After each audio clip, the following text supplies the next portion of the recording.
大家好，歡迎大家睇我哋素顏人頻道嘅短片。好啦，睇完片之後啦，如果覺得我哋段片幫大家嘅話，記得訂閱我哋頻道、like、subscribe 同埋 share 啦。我哋會繼續拍唔同嘅片啦，擺上我哋頻道啦。目的就係幫助大家解決學習上嗰個疑難嘅。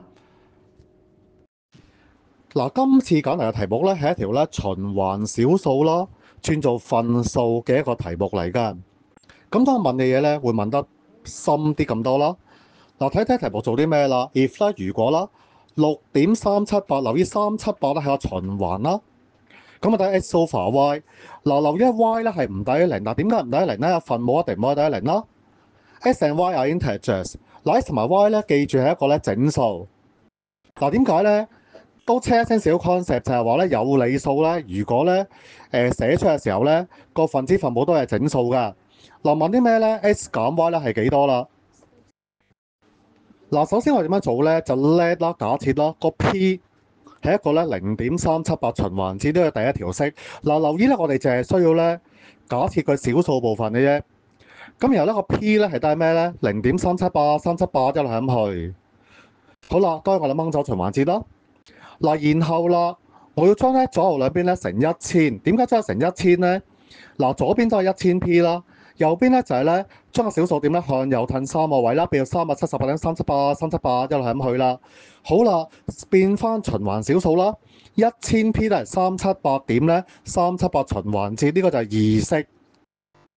嗱，然後點咧？將兩式做相減，將二式減一式啦。左邊1000個 p 減 p 啦。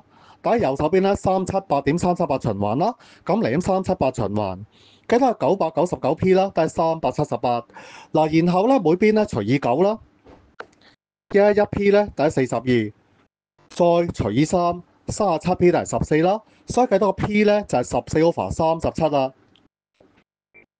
嗱，好啦，所以6.378循環節啦，就係得係6啦，加翻0.378啦循環節，咁都係6加 p 啦。就係6加14 over 37啦。嗱，將通分母啦，計得222加14 over 37啦。咁最後計到係236 over 37㗎。好啦，然後點咧？嗱，我哋將佢分到度兩個 case 去做啦。第一個情況就係 x over y 係236 over 37。咁當 x 係236，y 係37啦。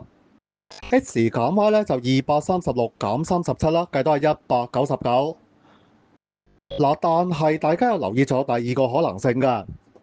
嗱，x over y 冇錯係236 over 37啦，但係可以分子分母都係負數啊嘛。咁即係話咩啊？x 會係負236啦，而 y 係負37啦。嗱，x 減 y 就係將負236啦，再減負37啦，計到係負236加37咧，計到係負199，兩個數都有可能㗎。好啦，希望呢條片幫到大家啦。咁大家記得share 俾身邊嘅朋友啦，結埋一齊睇啦。多謝大家嘅時間，下次再見，拜拜。